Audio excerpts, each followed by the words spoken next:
I gotta say something. You know, I saw Jasmine Crockett and I said, you know, she's not a bad looking woman. You know, she's got a flattering shape. I don't care for that demon mop she's got on her head. I mean, you can even see the glue. That looks crazy. It's gotta be 90 degrees outside out there. And she got that hot ass hair hat on. But aside from that, you know, she's not ugly and she got a nice figure. You look at her and say, well, why isn't she not married? And you got this photo here. She was in Michigan recently, and she's going to help this brother become governor. I'm not voting for him because he's too liberal for me, but they did this TikTok together. You know, they're doing the Nicki Minaj challenge and whatever. And again, I mean, look at this crap, man. But still, she, you know, I wish she could change this hair, but whatever. She's not bad looking. And you figure, how come she ain't won? Why is she still single, you know? Then you come across this clip and you wonder why. You find out why she's single. Let's play this clip. No, let's explain this clip. First, we're gonna go to Megyn Kelly, who's going to explain what Jasmine Crockett did wrong here. Okay. She, you know, has a better grasp of it legally. She's an attorney. And we're going to talk about what Jasmine Crockett did wrong. It says Jasmine Crockett stumbles on CNN about getting Epstein donation story wrong with Link Lauren. All right, here we go. Democrats on the left who will never praise people over on the right. Jasmine Crockett. She's run out of actual villains over on the right, so she's starting to make them up. Trying to say somebody like a Lee Zeldin, who almost became governor of New York 4 years ago, a Republican, now he's Trump's EPA administrator, took donations from Jeffrey Epstein. Now, we ran this soundbite yesterday. The problem for Jasmine Crockett is not the Jeffrey Epstein, from a guy named Dr. Jeffrey Epstein. I think I've been to a Dr. Jeffrey Epstein before in New York. Oh, yeah. I mean, So you see what she's done here. She's got the wrong Epstein. That's what Jasmine Crockett has done. Let's keep watching. who hasn't? Yeah. Yeah. So she got caught. I mean, she's an idiot. She doesn't do her homework. She's careless. And she got caught. And I said yesterday, she's lucky she said that on the House floor, accusing Lee Zeldin of taking donations from the Jeffrey Epstein, because he could sue her. It's not true, and it is defamatory. And you can't sue her, though, because she was on the House floor when she said it. And now here she is out there trying to cover it up, trying to pretend she didn't make the error, that like it was intentional and she knew what she was saying might be wrong. In an interview she gave Wednesday to CNN, it's SOT3. Do you want to correct the record on the people that... Listen, I never said that it was that Jeffrey Epstein, just so that people understand when you make a donation, your picture is not there.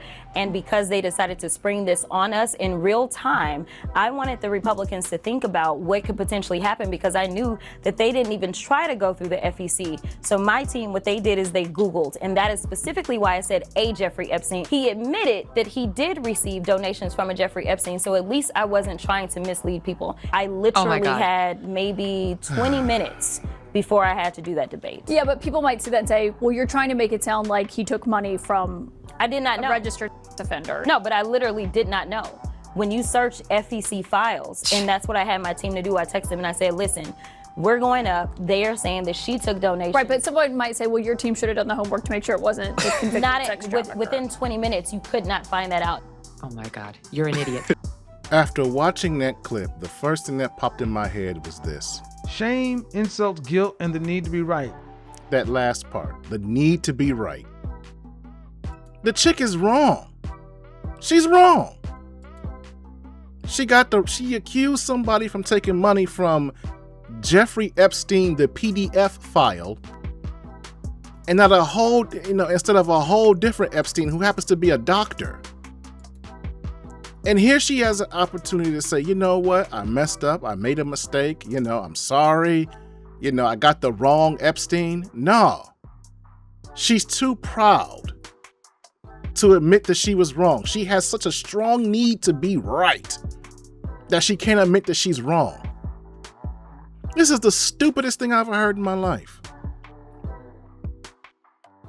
And again, you look at her and say, okay, she's attractive. Why is she single? Well, then she opens her mouth and you find out why. She's a combative wretch. I mean, I can't imagine, the comedian Monique has this bit about how black women like to argue versus white women. She says, white women, they get into arguments with their husbands, but they understand that man is out there making that money and he don't need to be stressed. And even though he might be wrong, they will drop the argument to keep the peace, so he can keep a clear mind and continue making that money. But she said, not black women.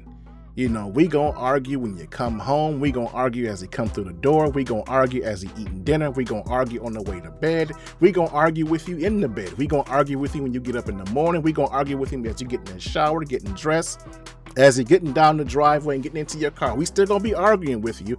And if the argument doesn't go our way, we gonna come up to your job and argue. That's her. Just wants to argue all the time. And I'm getting triggered because I'm having flashbacks, because I've dealt with lovely ladies like that are wrong as hell, but just want to argue all the time. And if there was one thing I learned about Kevin Samuels, is that it's okay to hang up on these chicks. Just hang up on them. They gonna argue for the sake of arguing, and they will never come to a reliable truth at all. They just gonna go forever, indefinitely. Because to them, it's not about, because an argument with logical people and reasonable people, it's about a debate on seeing how we can get to the truth. I'm going to put my facts against your facts, and we'll tear them down and deconstruct them and see who's right. But we're going to get to the truth. That's always been the purpose that I understood of having an argument or a discussion. But with some people, it's just a word fight.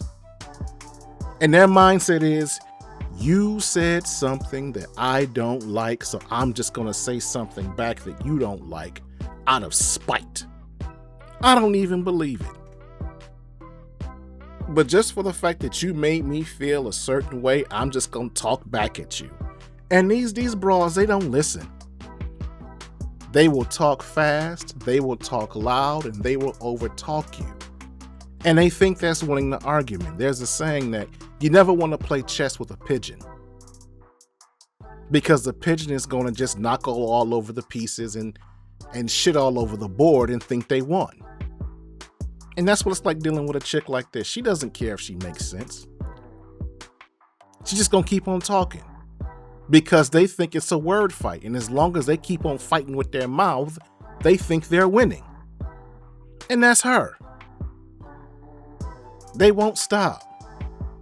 And you can't reason with them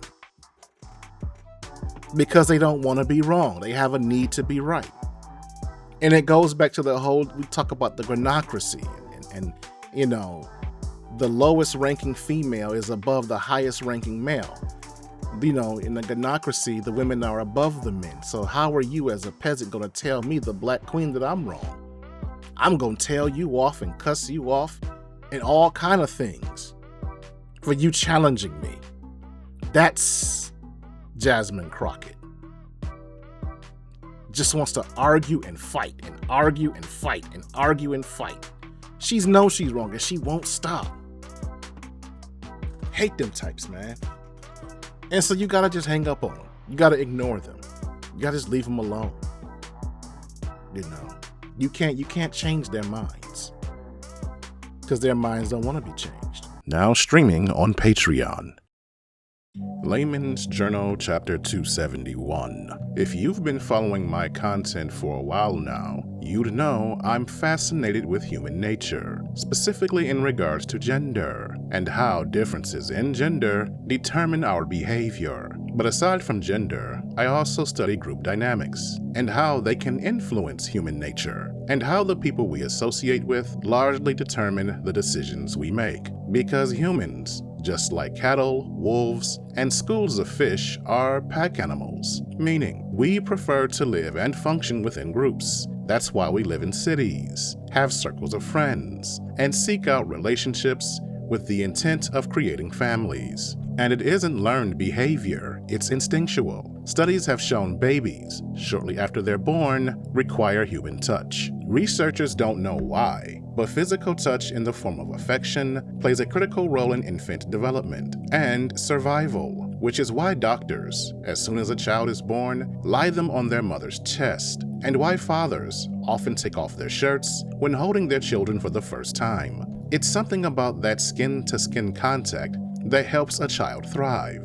But women, more so than men, need the group dynamic. They can't live without a pack environment. Men, on the other hand, are more like lions. We're born into a pack, and we enjoy the social familiar structure. But we have our bachelor years. It's a season in our lives where we, as men, have to go it alone. Like young male lions who come of age, we leave the pride of our families, move away from our parents' homes, get our own place, grow and establish ourselves as men. For the most part, we ignore women during that time, so we can hone our skills, chase the bag, and improve ourselves mentally and physically before returning to create our own pride or family. But not women. Women stay within packs. Many move out of their parents' homes like men, but they stay close to family and seek out social groups. They don't leave to go through seasons of isolation to self-improve. They focus their energy on maintaining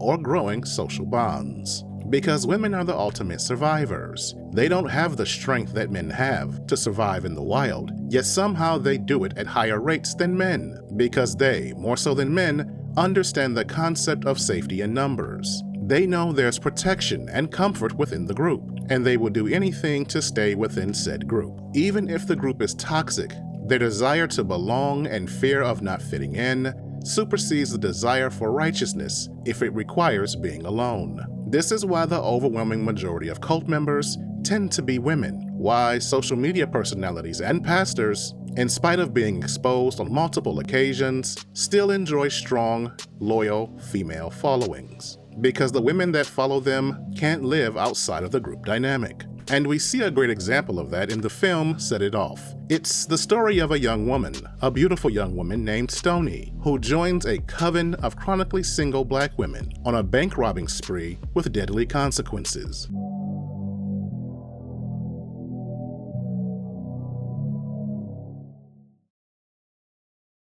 You've just seen a preview of my latest video, which you can watch now in its entirety, uncensored and without obstruction, exclusively on Patreon.